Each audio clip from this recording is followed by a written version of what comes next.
Hello and welcome to 678. And we are recording here in southern Närke in a place called Köllestad, a little village. And it's nightfall here, it's about 10 o'clock. And I would like to talk about the meta-logic. And the title for today's lecture is Metalogical Destruction of the I or the True Ego. And I try to make this illustration as lucid as possible, but they are still not to be taken literally. There are hints, so to speak, to give you some clue. But trying to explain what this is getting at, we have formally talked a lot about the objects and their influence and how fixated they are, and classical physics that is in that neighborhood, neck of the woods, about objects, materiality and definition, localization, that's a good word. These are a whole lot of traits, and for the last couple of years we also tried to enter into the mechanical universe of Newton, for instance, by quantum mechanics, Julian Barber, Carlo Rovelli. But that's the one side. But we also have a subject.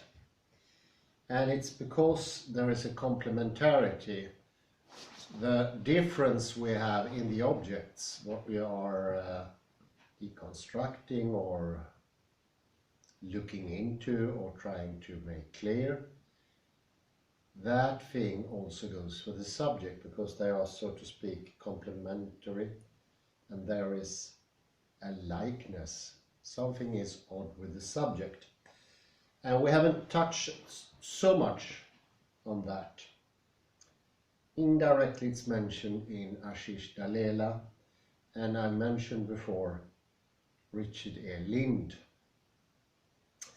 And I was looking earlier for Richard A. Lind if I can find a nice quote, something written from him. He is very interesting. And oddly enough, something came up, and it was actually a book I had on the cupboard. Typologies of the Flesh by Rosen, Stephen Rosen. So I had a quote from him. And Richard A. Lind has an hypothesis that's quite interesting, and he sums his basic hypothesis as follows. Between two historical periods prior to about 500 BCE and the modern era beginning around the 1700s after Christ, the location and quality of self-awareness was gradually, but over this extended period, radically altered by migration of subjectivity from heart to head. With the transfer of the seat of identity into the head has come the tendency to objectify the body, to make the body into an object. Well, that is very similar to what we said regarding on the other side, the objective side. We said that today it's very common to objectify the world and say it's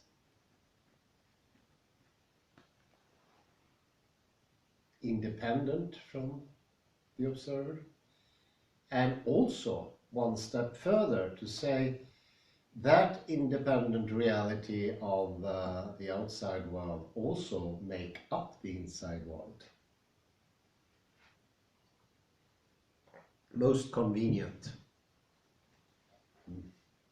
And that's the vision of people like Daniel Dennett and Richard Dawkins and some other people.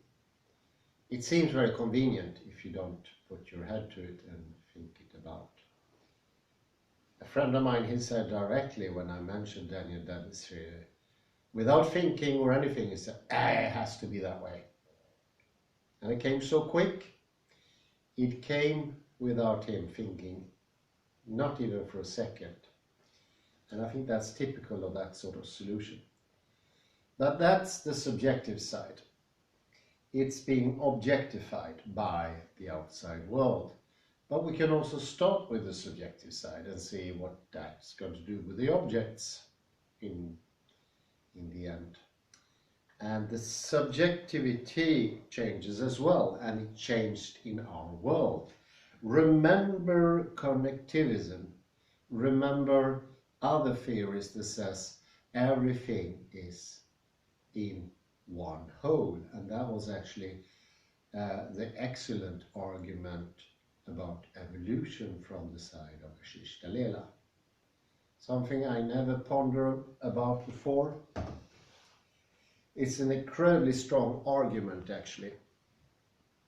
Although it's not easy to put that argument in its present shape in a debate, but I think it could be fixed somehow.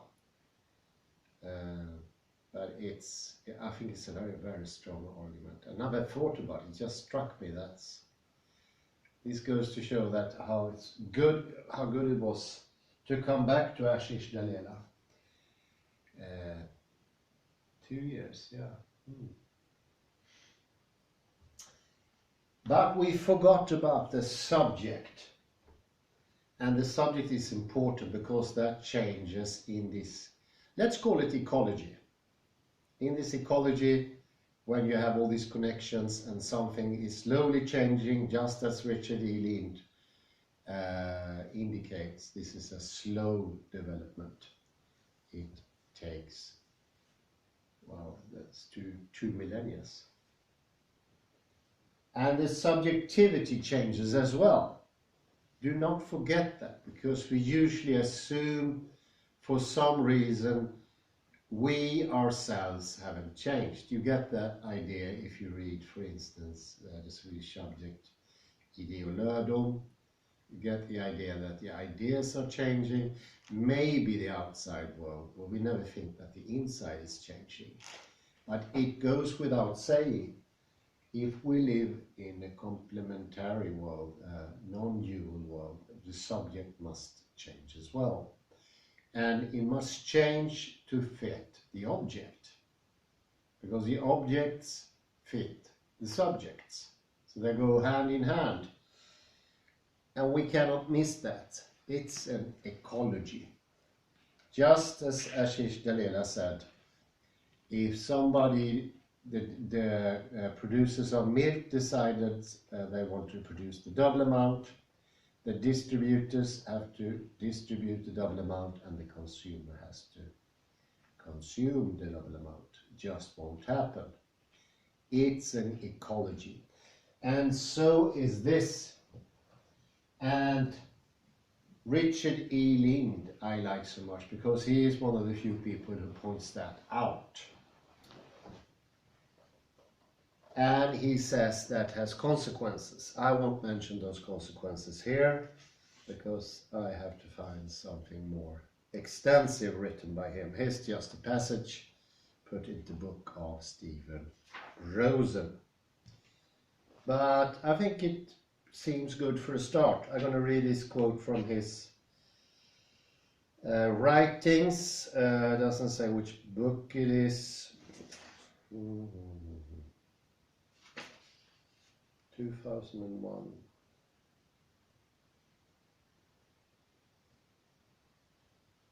Lind. Historical origins of the modern mind-body split.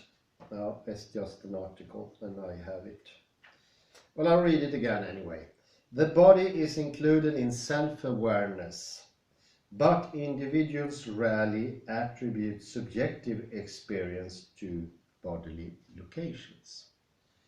In the modern era, although emotions and sensations are still experienced in the body, this shared sense of awareness is notably limited by the sense that the location of the eye of consciousness is restricted to the head, away from the body. The unmediated experience of the body remains relatively unconscious. And this tendency is exactly what we mentioned in earlier episodes when we were speaking about Alexander technique, that we are not very sensitive what's happening inside our body anymore. We are losing proprioception. We don't know when we are hurting ourselves because we are so used to being uncomfortable. We are so used to be in a state of low energy. We are so used to be detached from the world. Somebody even said after an Alexander lesson, take the colors away, because he was so shocked so many colors came to him, because we are so shut out from the world. And that is also the tendency of taking consciousness that's always here in almost all cultures, in the body to the head. We lose connections to the world, we lose connections to reality by this movement. It took some time, and this is what I call the metalogical destruction of the I, or the true ego. The true ego is here. Here is where you are situated as a person. This is you. This is not you. This is a construction that came from the change, because he ping-pongs the change almost at the same time the change came about objects. We mentioned that earlier from Ian McGilchrist, how the Greek culture started to perceive the world as something you saw, instead of having a unity between body, action, and so forth. We saw something. This is the creation of the object as an independent entity. But at the very same time, Richard Ehrling wrote that independently of Ian McGilchrist. They're showing this two different sides, and the production date is a bit earlier when it comes to Richard Ehrling. It precedes Ian McGilchrist by 8-9 years. But one could think, actually, because Ian McGilchrist, it took 20 years to write his book, so it could be almost simultaneously. It's very interesting. So one takes one part and the other one takes the other part. But they go hand in hand. They obviously have to go hand in hand. We can't only talk and criticize or deconstruct, I would say, the outer world and say, we can't talk about the outer world just being material. It leads to paradoxes. We have Gödel, we have quantum physics, and so on, and so on, and so on. We must remember there is also a change in the subjective.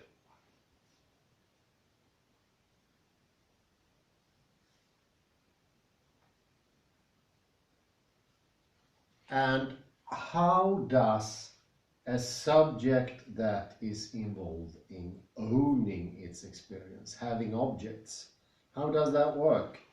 Well, for one instance, I notice one concept that pops up all the way, and as I can relate it myself, linear time could be seen as a line interrupted by moments.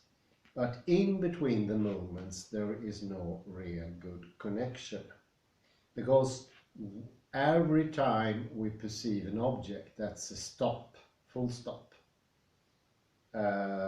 We know that the capsus callosum shuts out perception, so it's going to be a literal stop in the flow of time and the flow of everything. And that actually means a stop in our continuity as a person. So that is one very interesting property of the modern consciousness. It is cut always. It's not continuous. So that is a big difference, and that goes also for the transcendental I, the reflective consciousness. It is cut off. It is not continuous. And I think it's a very good understanding how we constantly change opinions. It's no wonder, because we're not the same person anymore. We constantly change. We are all small Bertrand Russells that change their opinions at least 12 times a lifetime. I remember when I went to school, there was a constant change in views, and somebody even made a statistics within the subject of ethnology. The change comes every 7 years, something in that vicinity, 7, 8 years. And after that, everything before is wrong, to be discarded. And that's typical of the modern knowledge. It doesn't last very long, and it goes into its opposites or something that is contradictory, and everything before is wrong. So it's no lasting knowledge. Very few aspects of modern knowledge is lasting, and that was also the point of Alan Bloom, I remember now. He said that modern knowledge is not timeless as it used to be. It has an expiry date, best before, like milk, and he thought that was kind of sad. Well, I tend to agree. It's kind of sad. But that's also the state of the ego, the self, and that's maybe could even be more tragic, that you're not a continuous person. You have nothing of the characteristics of a soul the Greeks were talking about earlier. And remember, this is a gradual development. Could be that the Renaissance person still had some sort of continuous soul, but somewhere after the 18th century, I'd say, the soul disappears as something you could understand, because you change so often, and you actually feel the lack of continuity. You can feel it. You can feel you're not a continuous person. And somebody described that, I think it was Shelley, and he looked into himself a little bit like Hume, but more in poetic words, like, and a bit nostalgic. He said, I can feel I am not the same person yesterday as I was today, and I will not be the same one tomorrow. And I think that really pinpoints what happened within us. That's a consequence of the build-up of the object, what happened on the objective side. That's the result on the subjective side. And very few people, I'd say, in the 19th century could feel any concept of a continuous self. And therefore, obviously, as Darwin wrote, and I think he was not alone, it's ridiculous to talk about an immortal soul. We don't even have that during a week. So it disappeared that way, disappeared literally out of the view. And I was also thinking of D'Holbach, the French philosopher and scientist. And his description of the lack of soul is so honest. It struck me as incredibly honest. He's actually looking into himself. And you know from the outset he really wants to find a soul, but he couldn't find one. And I think the founder of the Baptist Society in Germany, a guy named Lücker, he said that we need to shut out the doubting voice, because it's obvious there is no soul nor God.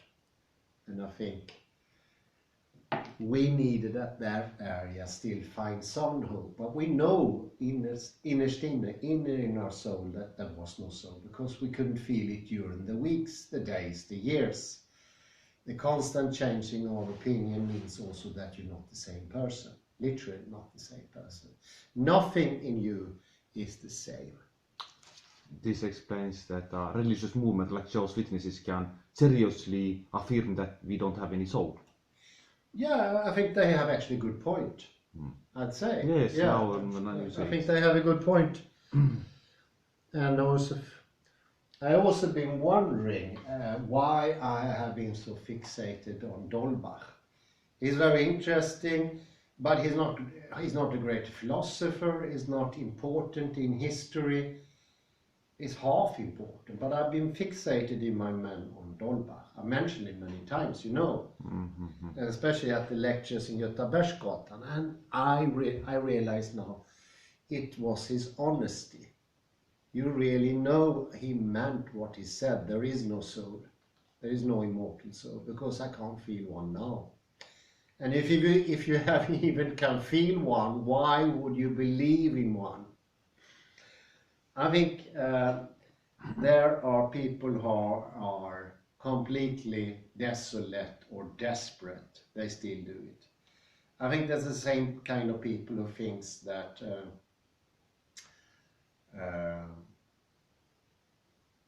well, they're married with somebody who hits them and they still think that person loves them or something like that. They are desperate. There's something lacking inside. Maybe the same people who thinks they're going to win the lottery. Who wins the lottery? I think 70% of what is put into the lotteries goes back to the lotteries, and 30% that's a possible gain you can have. It's the self-deluded people, and Darwin had loads of those self-deluded people around him. People he noted. No, there was no God, no soul, and still persisted in believing in it. And that pushed him even further into this harder line. He took a harder line, obviously. It's a hardness, and you can read it in his book, semi-biographical, Travels with the HMS Beagle, his development, and how he begins like undecided between should he take his mother's view of a warm religious character or his father's more hardened, and then of course his own views, and at the end of the book he has already hardened a bit in his view how it should be. It's very interesting. That's the only biography I read the last couple of years. I understand now that gives good insights, actually. And I mentioned that Darwin is actually an excellent writer as well.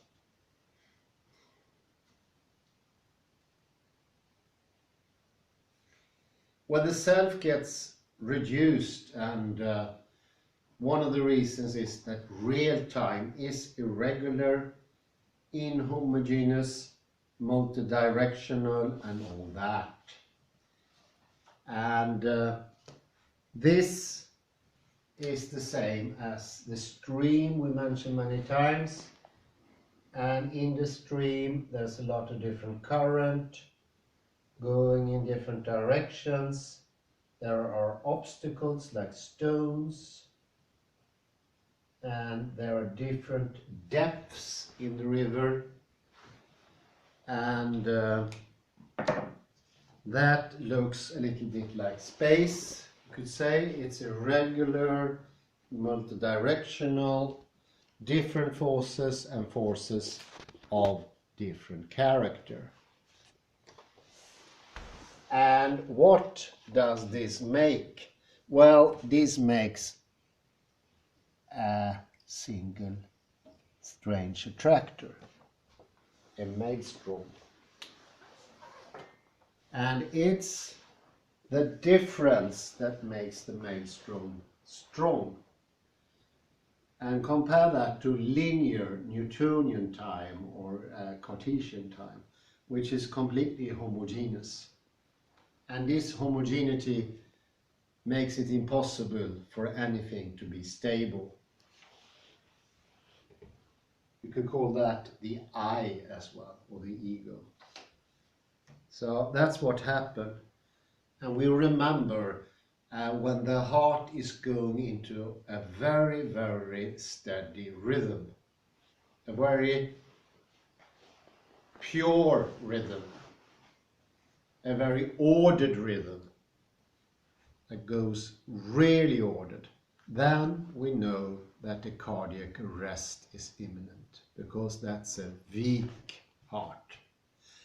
And linear time could be a weak ego because it's interrupted, it's cut all the time.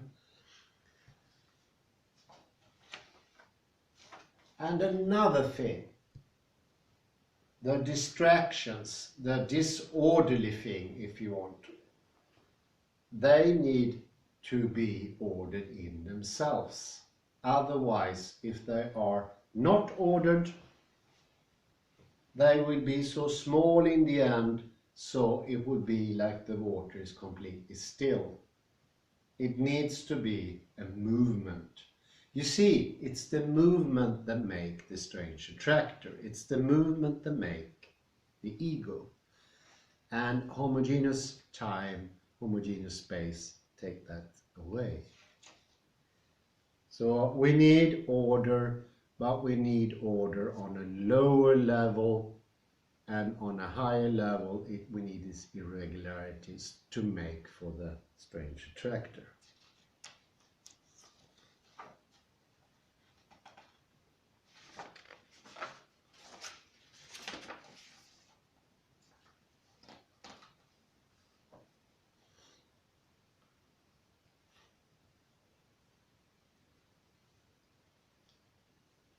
They cannot be too small, otherwise you will have a non-moving stream like Kvillebecken in Hisingen. That's the only river on Hisingen, and it does not move.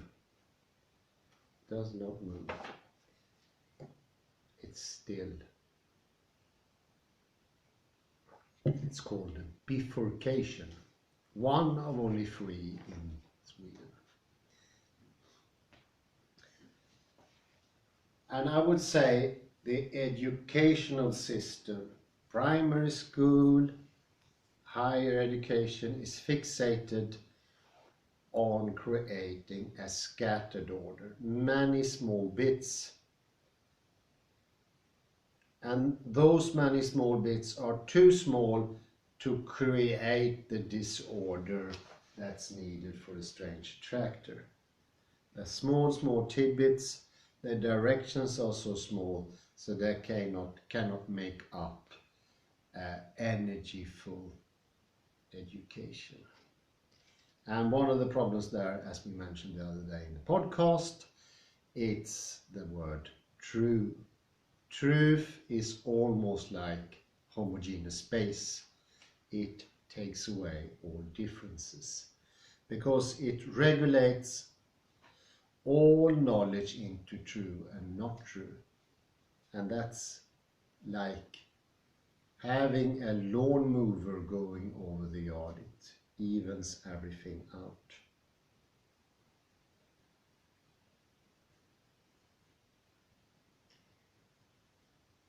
And in this fragmentation, and when I say fragmentation, I mean the bad way. It's too small bits. It's like tidbits of knowledge shares, like a Trivial Pursuit game, if you ever play that. You have 2,000 questions and they cover everything in the world, and then you're supposed to be knowledgeable and know who invented the egg boiler the first time, and what is mercury made of. Just nonsense. Fun game, Saturday night, but you don't become learned. This is the nonsense they give us in school. Scattered information that's not enough to make a direction or a proper self. And we get weak And when we get weak, we need authority. Every weak person who doesn't have a good ego needs authority. And today, authority has become the learned people. Almost like the society that Plato perceived to be the best society ruled by philosophers. Something he tried in Syracuse, didn't succeed.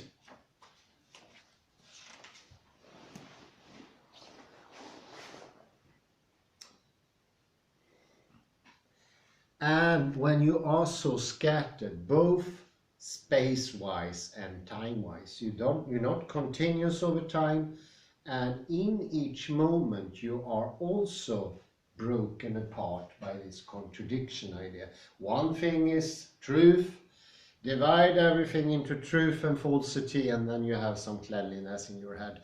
Actually, what you create is a division in between every part of reality. Because to say that mental space, half of it is lie and the other half is fact, is taking away half, marginalizing half. Like saying, well, all of the things I can see in front of me is true. This is I can't see. And therefore it does not exist. There's a problem here. It's a problem of division. And those two divisions are actually the same. It's a mistake to do them too frequent. In the wrong order. The reflective self could even be, as Richard E. Lind hints to, a construction that gets much stronger after Newton. It could be a sort of a mechanical device, a sort of imitating of the clock or something similar, or a more vague idea. And it's not far from it. Many people complain about feeling like machinery somewhere in the beginning of the 20th century. And here is a really fun thing. Ian McGilchrist is incredibly perceptive. He's like a fisher, and he tends to pick everything up. But if there were people in the beginning of the last century, now at the end of last century and in the beginning of this century, people are complaining and also being quite interested in another type of being coming originally from I think it's Jamaica somewhere. They made a lot of movies about these creatures. They don't seem too human. They're very automatic. They walk really weirdly. Bob Marley? No, it's not Bob Marley. Maybe if he had a lot of Jones, it could be Bob Marley. Well, in a way, it's Bob Marley. It's not completely wrong to say Bob Marley because of his present condition. He is dead, you know. Mm-hmm. These people are also dead. They are the zombies. And there is an extraordinary interest for zombies these days. And I always felt it a bit weird. I don't know what is the attraction with zombies. And Ian McGilchrist pinpointed that it comes on strongly the last 3 decades, somewhere in that vicinity. And there's a lot of people, I never heard about that, complaining or just noting. If you're a child, you just note it, you don't complain. They say, I am like that, I'm like a zombie. And this is this deadening feeling of the transcendental I. You don't feel anything more, you don't feel anything. Because the transcendental I takes away all perception. So you're gone, and you know that. You're not unaware of that. Maybe it's more unconscious, but at a certain level, you know you're not in the world anymore. And you feel this deadness of things. Lack of joy, lack of color, lack of fascination in time, lack of incitement. This is a modern phenomenon. And we know the reason, because the transcendental I, or the reflective consciousness, is doing the same thing over and over again. It responds to its own question. It's like goddag yxskaft in Swedish. Nonsense question that gets answered by itself. While we all talked about the left hemisphere, he can't even admit he has an arm that's not working. The left hemisphere will say it's not his arm. Somebody left that arm. Also, he cannot understand reality. We know that. It's been proven medically. We cannot feel the world because we are left driven. It's completely impossible. This is just fact. That's how things are. We are, to a certain extent, zombies, literally. It's quite funny. I had a teacher, I don't remember her name, but she was completely fixated on zombies. And I remember one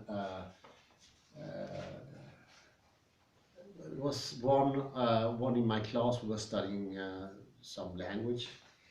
I won't tell which. And she had some problems, medical problems, this lady in the class, and she wrote to the teacher, it could be I could be a little late, but that's because I'm so sick and I was a sick kid. She wrote something to that effect, in case something would happen. And the teacher answered, this is not any of my business. I prefer to you keep your personal life to yourself. Thank you very much. Goodbye. And that caused an uproar, I will remember. And then we noticed this teacher who answered in this rather cold way, she was fixated on zombies. Maybe a connection, I don't know. But we know that we are, to a certain extent, zombies today. We don't have to be, but we are. This also goes to show maybe we walk a little zombie-like. I think this idea, maybe it stemmed from Jamaica originally, but somebody said to me that the original zombie is nothing like the zombies we see today. Yes, they are dead, but they don't move in this weird way. They do actually walk like ordinary people. That's so scary, one Jamaican told me. But this one, they walk like this. Looks a little bit like misuse, maybe, I don't know. Some sort of misuse.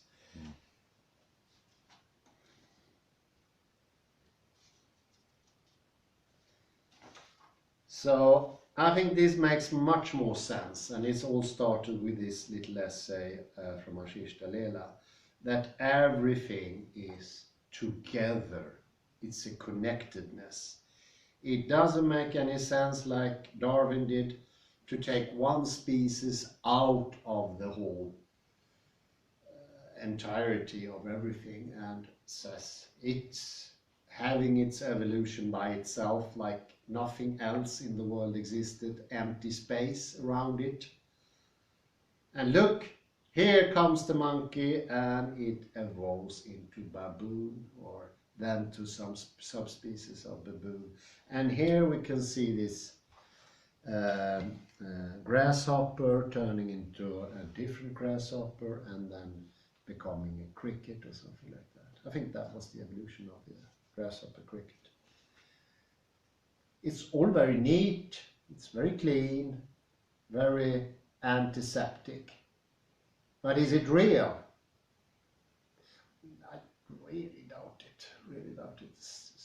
It sounds like some sort of laboratory where the species develop without any contact to other animals, not in concord, not in consort. It doesn't make much sense, actually. So the good old Ashish Dalela has an incredibly strong point, and this is incredibly much better than the other things I heard. I remember that meeting we had in Tabernacle with Probatio, and all these small arguments from Michael Behe, something about a little molecular inside the cell or something like that. Could be a point, but so what? It's so uninteresting, a little inside the little cell, and that's supposed to decide whether there was an evolution or not. No, this is much better. This is massive arguments, and they're using common sense. You don't have to be a medical professor to understand them. And they're so incredibly obvious as well. When it was pointed out to me, I never thought about it in my life, admit. But after I realized it, obviously, that's what he did. And it goes so incredibly well with the time period, 19th century. You all did that in those days. You separated everything, and it was the same time people thought was just one decimal missing in physics, and then everything would be fixed. How? How could they think that? It doesn't make any sense. There was no indication whatsoever it would be the end of physics at that time. Well, it was the general feeling of the 19th century. Yeah, Zeitgeist, huh? Yeah?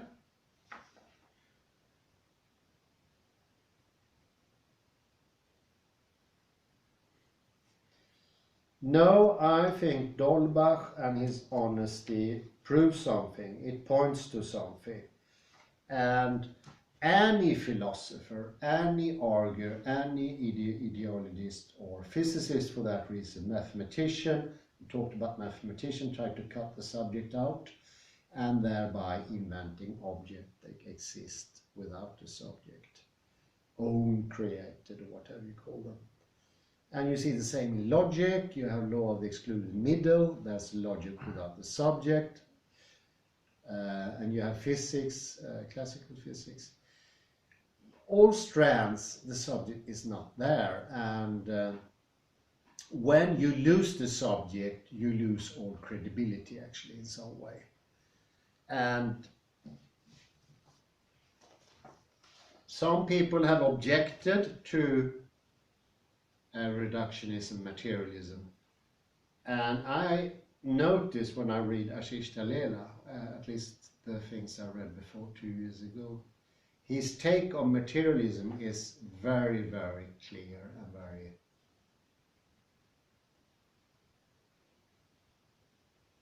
it's a blow.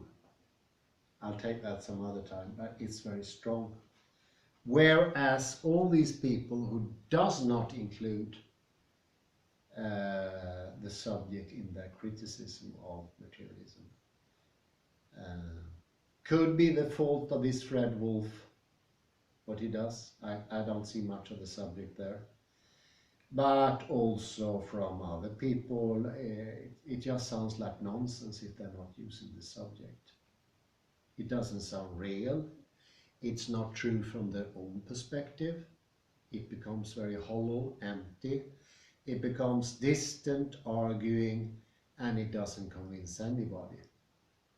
And actually it doesn't make any difference which side you take, if you're defending materialism or you're attacking it. They're both as shallow. It doesn't make any difference. As Paul Feyerabend rather meanly used to say about Richard Dawkins, he's not even wrong. And that's bad.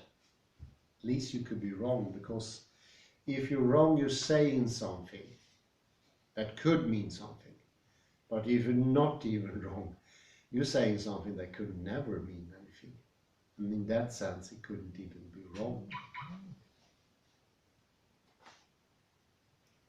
And I think these people, maybe they're not honest. I thought this chap, Kalle showed me the other day, he was having a YouTube channel, and he was very well informed, very good, he made good interviews, and he was very lively.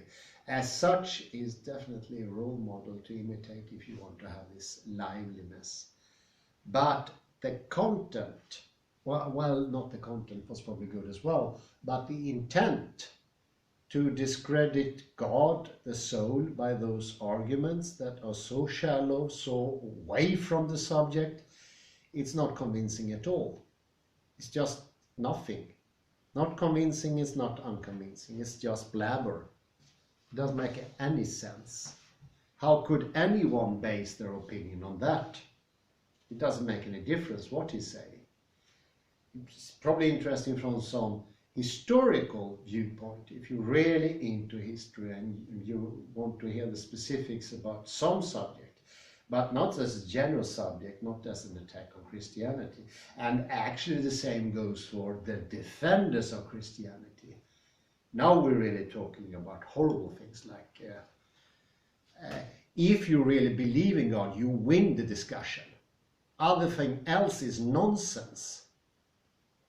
Well, do you believe in God? Then you win the discussion. You have the support of God and an eternal soul. You should win the discussion. Otherwise, it's pure nonsense. I don't know who made that point. Maybe I never heard it. But it's a good point to make. You should win. Otherwise, that proves that God doesn't exist. Well, this discussion doesn't prove anything. I take it to.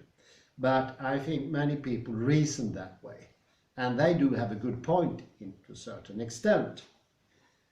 And that's good to show both sides accepted that the subject doesn't exist.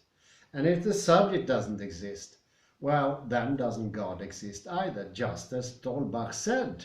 If you take away the subject, you take away the word, take away God. And then you take away the soul, you take away free will and everything. It's gone. So everything is connected. It goes from the whole to the little parts. You can try to do it the other way around, but you're going to lose so much from reality. We know why people started to do that, taking apart things, putting them in small boxes and investigate them. But the reason is because of technology. Those methods were encouraged because they had effect. But that's a very limited area. Mechanics theory is very limited. Doesn't apply for the whole world. It has or had a specific goal, and that is to make a piece of machinery, to work, to produce something. This is not the purpose when we have another type of general knowledge. It doesn't have a purpose in that way, to produce something that should be uniform, like milk cartons or something like that. But we are clearly imitating technology. And this is not criticism, it's impossible not to do it because it's so convincing. But we need to remember somewhere it doesn't work. Remember Gödel, remember what quantum mechanics taught us. Don't forget that. Don't get hypnotized by technology in that way. Use your mobile, use your Android, but don't think the production of these things could actually be used somewhere else just because these things are so effective. It doesn't make any sense. It's like taking the tennis game and say that should be the rule for all sorts of knowledge. How we know an animal is dangerous, or a piece of equipment will work, or a mushroom is edible. I don't know. All stuff. And say that has to be put into the tennis game. We have to perceive a mushroom like two tennis players, or one mushroom is one tennis player and the other mushroom is another tennis player. It doesn't make any sense. But it's so hard not to remember that because technology is all over the place. And it was so incredibly effective. It changed our world, changed our lives, that's true. But it has nothing to do with proper life. But proper life is usually not four-handed. Could be four-handed, but in 99% of the cases it's not four-handed. And I think this is important to point out, because if you start to think that effectiveness is sufficient reason to use technology as thinking, you're wrong, because effectiveness can be different in different areas. It's not even the same within technology. Effectiveness in thermodynamics is not at all like the effectiveness in hydrodynamics. And it's not even a whole. Technology is not a whole. The different parts are so different they don't go into each other, even in classical physics. And who knows that? Nobody. So that's, I think this is a mixture between object in space seen by a subject and technology. There's two ingredients in this magical cocktail that made it irresistible. And have a sip of it and you can't stop drinking it. And in our progressively aggressive society, I would say, because you can also see that in the 18th century, it becomes more aggressive. The tone becomes more aggressive. It should be revolutions and it should be kill the leaders. Nobody talked very much about those things before. Yeah, we have rebellions, but not on that regular basis. And people didn't write whole book series about killing oppressors or whatever it was. It's a more aggressive tone in writing and in thinking. And that aggressive tone has a big problem because it makes it more difficult to understand stuff. When you're aggressive, you're more stressed. You can't calm your head to understand these things. And I don't think that's a minor problem. I think that could be the major cause, because we can't think anymore. My final example should be music. Listen to the development of music, going from the late 16th century into the mid 18th century. It's a big change.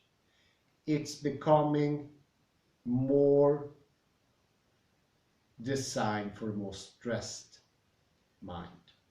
All the minute details you find in Renaissance music are already disappearing to a bit in the Baroque. Baroque still has a lot, as a little bit is disappearing. Going from the Baroque later to the later music, so much disappears. People can't hear it. Their minds are going quicker and quicker. I think that's aggressive thoughts.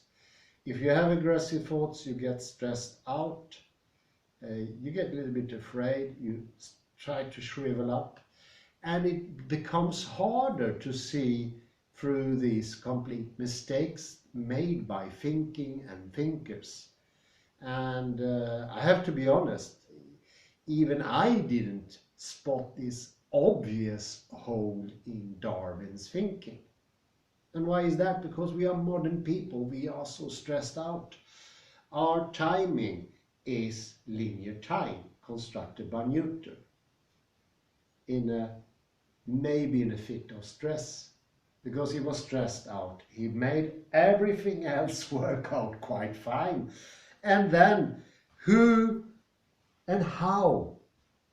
How could I put time into this? He was stressed out. He couldn't even answer the question. He just put in time there and tried to defend it against Leibniz. And in the end, he didn't even defend it himself. He sent a proxy to defend it. And the proxy didn't do a good job, I think.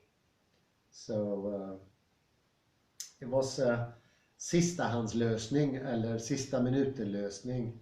The last solution before deadline. His time and space were actually those solutions. Just put them in to make the whole project fit. I don't want to shame my mechanical inventions with a time and a room I can't defend. So he didn't defend it. He just tried to forget about it. Don't mention it. Don't mention the war, as they said in Monty Python. It was exactly the same with Newton. Don't mention time and space. I don't want to listen. I don't know how to put it in. So let us just forget about it. And in the beginning, people did not.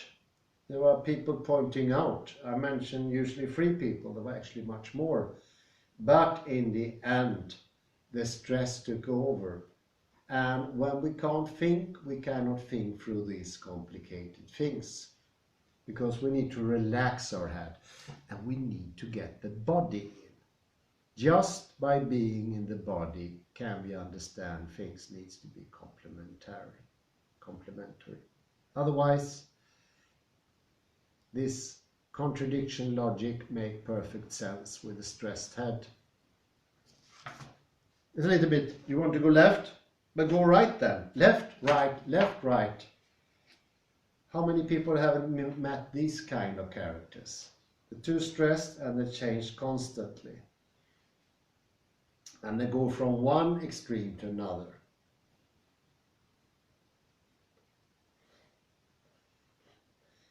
And the last trait is this self-construct, this reflective consciousness is also a construct that is almost like a developing creature in evolution. You are in a system and you lose yourself and your subjectivity and you try to adjust maybe in some way, but that adjustment is not fitting the situation. And this is what you think you should do in a social context to other people. But still it's not the best solution because it becomes too rigid. And somebody called this the social self.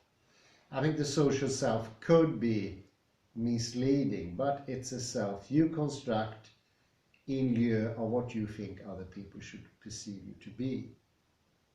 But it's not the best way to be. It's not your true self, and I would say it's not even what other people want you to be. But that social construct has become stronger and stronger. You can see it today in advertising, in books, in movies, in plays, in music. People imitate to become popular, to become accepted. They think.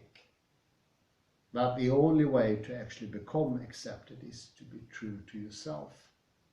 Truth is still something important. But in this more embodied way, not in this nonsensical truth as in contrast to false. That's more this. But there is a bodily truth that actually rings truth. I've written here, our reactions are very misguided and awful misconception. And that's the meta logic of the ego. And that's also a common conception when Oriental philosophies comes to the Western world. They also have some sort of reflective consciousness, and they say there's a true self. And that's the origin of the popular idea nowadays among people like what's his name? I forgot. He's a friend of somebody else. Lipton is one. Who says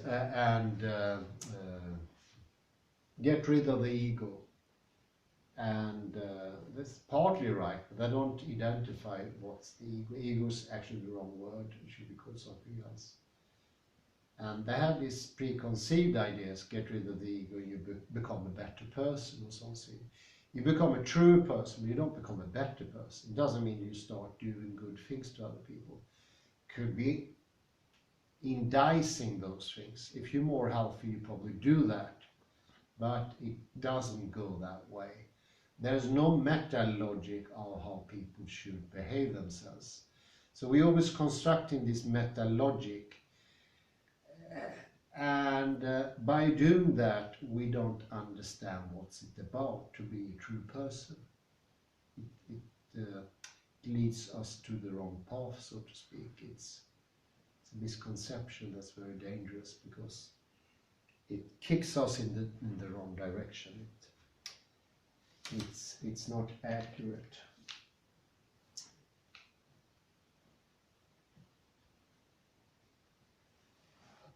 Yeah, it's a construct that could actually be premeditated or some sort. Ex posteriori, I can think also.